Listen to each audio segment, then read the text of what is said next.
Hi guys, जय हनुमान। स्वागत है आप सभी का आपके अपने चैनल।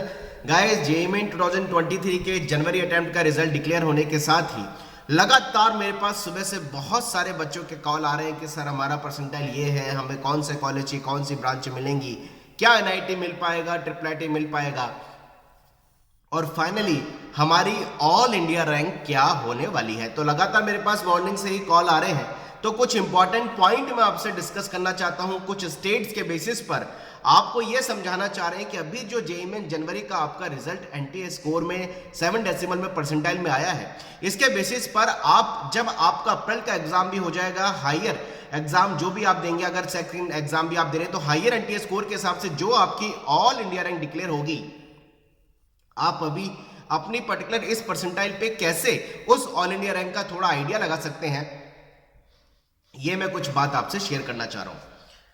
माफ करिएगा, थोड़ा सा मेरे गले में इन्फेक्शन है और इसलिए मेरे को थोड़ा बोलने में भी आजकल तकलीफ हो रही है पिछले 4-5 दिन से। अगर हम बात करें, सबसे पहले इस साल के आंकड़ों को मैं लास्ट ईयर से रिलेट करता हूं और फिर ही आपको समझाता हूं कि जो अभी जनवरी की आपकी परसेंटाइल आई है, इस पे आप ऑल इंडिया रैंक अप्रैल का एग्जाम होने के बाद जो आपकी आएगी उसको कैसे रिलेट कर सकते हैं। हालांकि अभी आपका जेईई में जनवरी का एग्जाम हुआ है, आप में से लगभग मैं समझता हूं 70-80% से ऊपर बच्चा जेईई में अप्रैल का एग्जाम भी देगा। उनमें से बहुत सारे बच्चों का एनटीए स्कोर हो सकता है कि उनका परफॉर्मेंस अप्रैल वाले एग्जाम में इससे और बेटर आए। अगर इससे बेटर नहीं आता है और अभी जो हमारी परसेंटाइल आई है इसी को हम मान के चलें कि इससे बहुत अच्छी परसेंटाइल नहीं आ रही है, तो यही स्कोर के बेसिस पर आपकी ऑल इंडिया रैंक डिक्लेयर होगी। लेकिन आप में से कई हजारों बच्चे ऐसे होंगे जिनका अप्रैल के एग्जाम में परसेंटाइल और अच्छा आएगा और उस परसेंटाइल के हिसाब से उनकी एआर जनरेट होगी, क्योंकि दोनों हायर एनटीए स्कोर में से देखा जाता है कि आपका इस सेशन का अच्छा है या आपका अप्रैल सेशन का अच्छा होगा। दोनों में से आपका जो हायर होगा उसके हिसाब से आपकी एआर आएगी। लेकिन अभी आपकी इस परसेंटाइल पे आप कैसे टेंटेटिव एआर का आइडिया लगा सकते हैं, वो मैं आपको अप्रैल एग्जाम होने के बाद की सिचुएशन को लेकर के समझाना चाह रहा हूं। अभी इस साल क्या हुआ, इस साल ये देखने में आया कि 8,60,064 बच्चे जेईई में जनवरी एग्जाम के लिए रजिस्टर्ड थे। और बड़ी ताजुब की बात यह है कि इस साल एनटीए की हिस्ट्री में सबसे ज्यादा अटेंडेंस वाला बच्चा देखने में आया, जितने बच्चों ने फॉर्म भरा 8,23,967 बच्चों ने जेईई में जनवरी का एग्जाम दिया है। ये 95% से ऊपर है।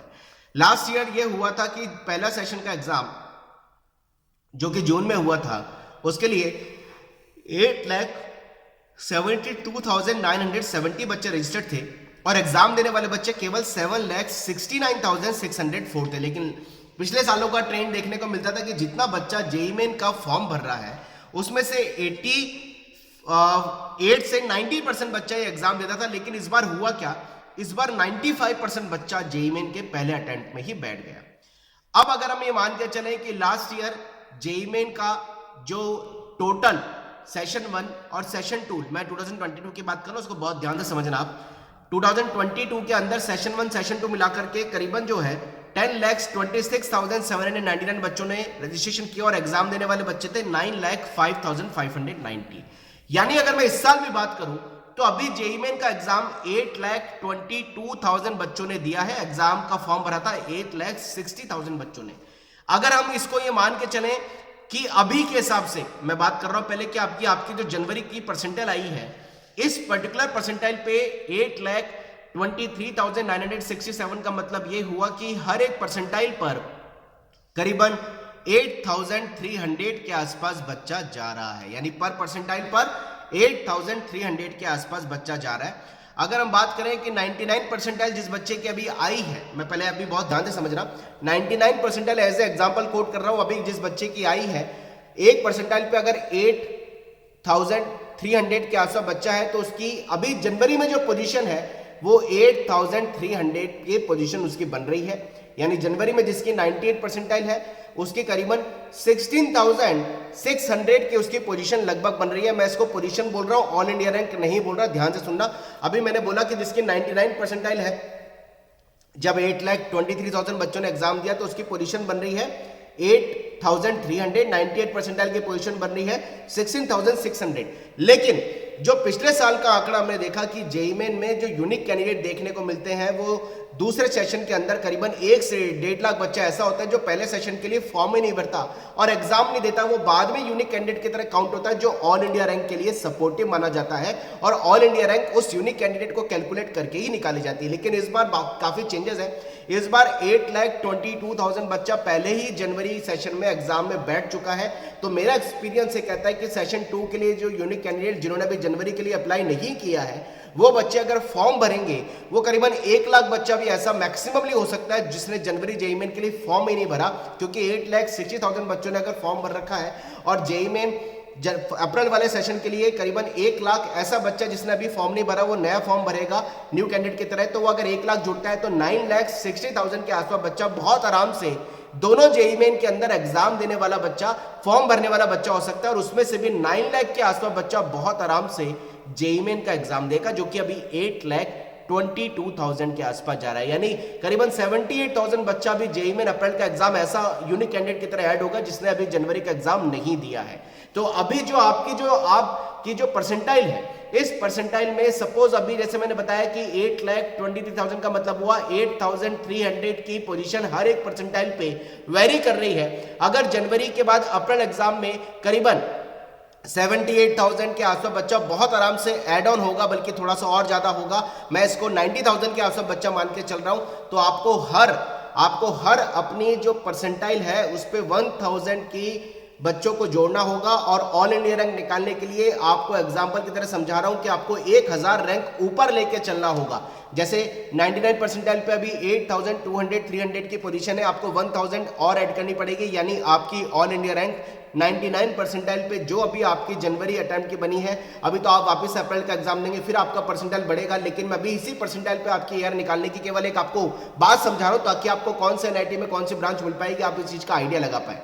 99 परसेंटाइल पे 8,300 की अभी आपकी जनवरी की पोजीशन है, इसमें आपको 1000 बच्चों को मिनिमम, 1000 की जगह 1200 बच्चों को मिनिमम ऐड करिए, तो 99 परसेंटाइल पे जो अभी आपकी जनवरी में आई है इस पे जब आप ऑल इंडिया रैंक कैलकुलेट करेंगे तो ये करीबन आपकी 8,300 प्लस 1200 यानी 9,500 के आसपास की आपकी पोजीशन पहुंच सकती है।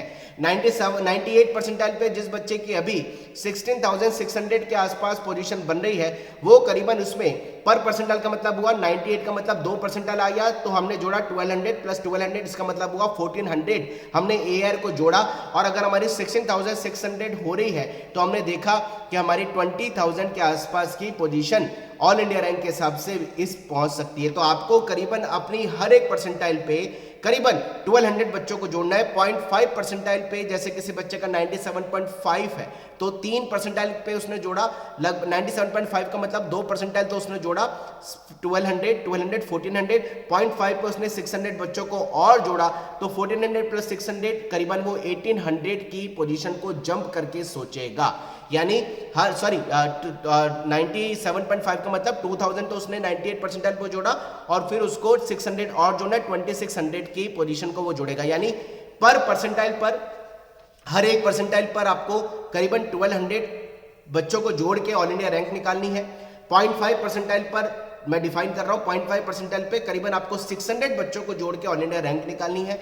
0.1 परसेंटाइल पर करीबन मोटा बात कर लेते हैं, 0.1 परसेंटाइल पर करीबन आप 100 के आसपास बच्चों को जोड़ के अपनी ऑल इंडिया रैंक निकाल सकते हो। यानी एग्जांपल की तरह जिस बच्चे का भी 97 परसेंटाइल है वो पोजीशन जो उसकी हो रही है करीबन वो पोजीशन उसकी 24,900 के आसपास की उसकी पोजीशन जनवरी अटेम्प्ट की है, लेकिन 97 में वो 3000 करीबन 3,500 के आसपास बच्चों को और मिनिमम वो जोड़ेगा या 3,000 बच्चों को वो और जोड़ेगा, तो उसकी 24,900 के पोजीशन में वो 3,000 बच्चे जोड़ेगा, तो वो करीबन मोटे तौर पे 27,900 के आसपास की उसकी पोजीशन बन रही होगी। यानी हर एक परसेंटाइल पर जो भी अभी आपकी जनवरी की पोजीशन आई है इसमें 8,200 में प्लस 1,000 आपको ऑल इंडिया रैंक निकालने के लिए बच्चे जोड़ने पड़ेंगे, क्योंकि 1 लाख बच्चा भी ऐसा और जुड़ेगा जेईई मेन में यूनिक कैंडिडेट की तरह जिसने भी जनवरी जेईई मेन का एग्जाम नहीं दिया है और वो अप्रैल जेईई मेन का एग्जाम में पहली बार न्यू कैंडिडेट की तरह रजिस्ट्रेशन करेगा, ऐसा हमेशा देखने में आया है। तो आपकी ऑल इंडिया रैंक निकालने के लिए हर एक परसेंटाइल पे आपको 1000 के आसपास या 1200 के आसपास बच्चों को बढ़ा करके जोड़ करके अपनी ऑल इंडिया रैंक का आइडिया लगाना है। अभी अभी जो आपकी जनवरी में परसेंटाइल की पोजीशन बन रही है उसमें हर एक परसेंटाइल पर 8200 से 8300 के बीच में, 8200 से 8300 के बीच में आपकी पोजीशन बन रही है। ये केवल पोजीशन है। ऑल इंडिया रैंक निकालने के लिए आपको यूनिक कैंडिडेट को ऐड करना पड़ेगा और करीबन 1 लाख यूनिक कैंडिडेट का मतलब हुआ पर परसेंटाइल पे करीबन 1000 के आसपास बच्चों को आपको ऐड ऑन करके अपनी ऑल इंडिया रैंक को निकालना होगा। उम्मीद है ये आपको टेक्निक समझ आई होगी। मुझे कमेंट बॉक्स में जरूर लिखिए आपकी कितनी परसेंटाइल आ रही है और इस टेक्निक से आपकी ऑल इंडिया रैंक क्या आ सकती है। मैं जरूर बताऊंगा कि आपके इस परसेंटाइल पे अब आपको आगे क्या करना है, कौन से कॉलेज आपको मिल सकते हैं, एनआईटी के कंपैरिजन में आपको कौन से कॉलेज के लिए अप्लाई करना है या फिर आपको किसी प्राइवेट कॉलेज का फॉर्म भरने की जरूरत भी है या नहीं। बहुत सारे वीडियो लेकर के आपकी हेल्प के लिए आने वाला हूं। कमेंट बॉक्स में अपनी क्वेरी लिखना ना भूलें और चैनल पर नए हैं तो प्लीज जरूर सब्सक्राइब कर लें क्योंकि काउंसलिंग, कॉलेज एडमिशन तक आपको लगातार यहां पर प्रॉपर हेल्प मिलती रहेगी। Wish you all the best. जय Hanuman, bye bye, thank you very much.